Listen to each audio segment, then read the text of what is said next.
क्या सीजेपी का आंदोलन दोबारा शुरू होगा? असल में दिल्ली के जंतर मंतर पर 25 जुलाई को खत्म हुए छात्रों के आंदोलन का असर अब राज्यों में दिखने लगा है।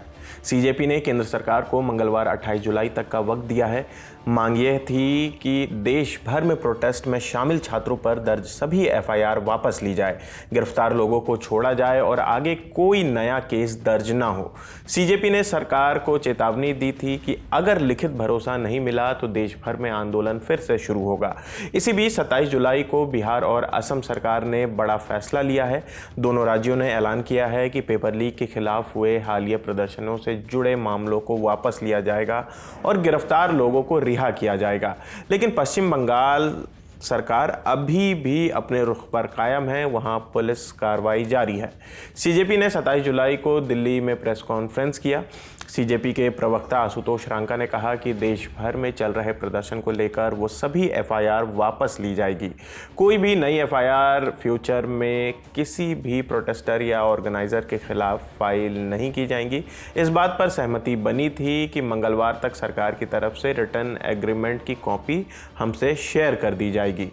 कल तक ये रिटर्न एग्रीमेंट सरकार की तरफ से नहीं आता है और जितने भी अलग अलग राज्यों में छात्रों को, युवाओं को, प्रोटेस्टर्स को अरेस्ट किया गया है या डिटेन किया गया है, उन्हें रिलीज़ नहीं किया जाता है तो कॉकरोच जनता पार्टी फिर से प्रोटेस्ट करने को मजबूर होगी। वहीं सीजेपी के दूसरे प्रवक्ता सौरभ दास ने कहा कि संगठन को पहले से अंदाजा था कि धरना खत्म होने के बाद भी छात्रों पर कानूनी कार्रवाई हो सकती है। इसी वजह से उन्होंने वरिष्ठ वकील और राज्यसभा सांसद कपिल सिब्बल से सलाह ली। अब सीजेपी ने देश भर के प्रदर्शनकारियों के लिए लीगल एड सेल बनाने का ऐलान किया है। इसके साथ साक्षी नाम का एक ऑनलाइन प्लेटफॉर्म भी शुरू किया गया है, जहां प्रदर्शन से जुड़े सबूत जमा किए जाएंगे। कपिल सिब्बल ने इस लीगल नेटवर्क के लिए 1 करोड़ रुपए का कॉर्पस देने की घोषणा की है।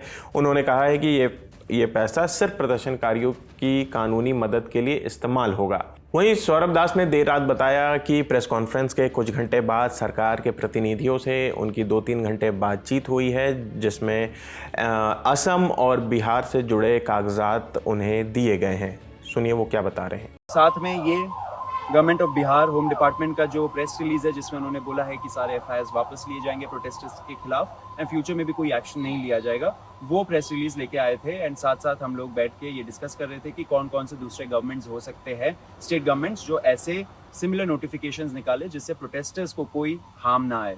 अब राज्यों की बात करते हैं। बिहार सरकार ने अपने बयान में कहा है कि 26 जुलाई शाम 6 बजे तक प्रोटेस्ट में शामिल लोगों के खिलाफ कोई एक्शन या बदले की भावना से कार्रवाई नहीं होगी। इस समय सीमा से पहले गिरफ्तार या हिरासत में लिए गए लोगों को जल्द रिहा किया जाएगा। इसी पीरियड में दर्ज मामलों में नाम आने वालों के खिलाफ भी कोई किसी भी तरह से कार्रवाई नहीं होगी।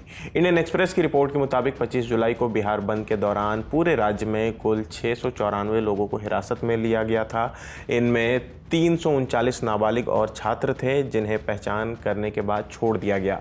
बिहार की ही तरह असम सरकार ने भी लगभग इसी तरह का फैसला लिया। उसने 26 जुलाई शाम 6 बजे तक के मामलों की समीक्षा और गिरफ्तार लोगों की रिहाई का ऐलान किया है। असम में पेपर लीक प्रदर्शन से जुड़े 5 केस दर्ज हुए थे और 13 लोगों को गिरफ्तार किया गया था। वहीं सीजेपी की ही तरह ऑल इंडिया स्टूडेंट एसोसिएशन यानी कि आयसा की राष्ट्रीय अध्यक्ष नेहा बोरा भी बिहार सरकार से कहा है उन्होंने कि अगर बात नहीं मानी गई तो बिहार में भी दिल्ली के जैसा प्रोटेस्ट होगा।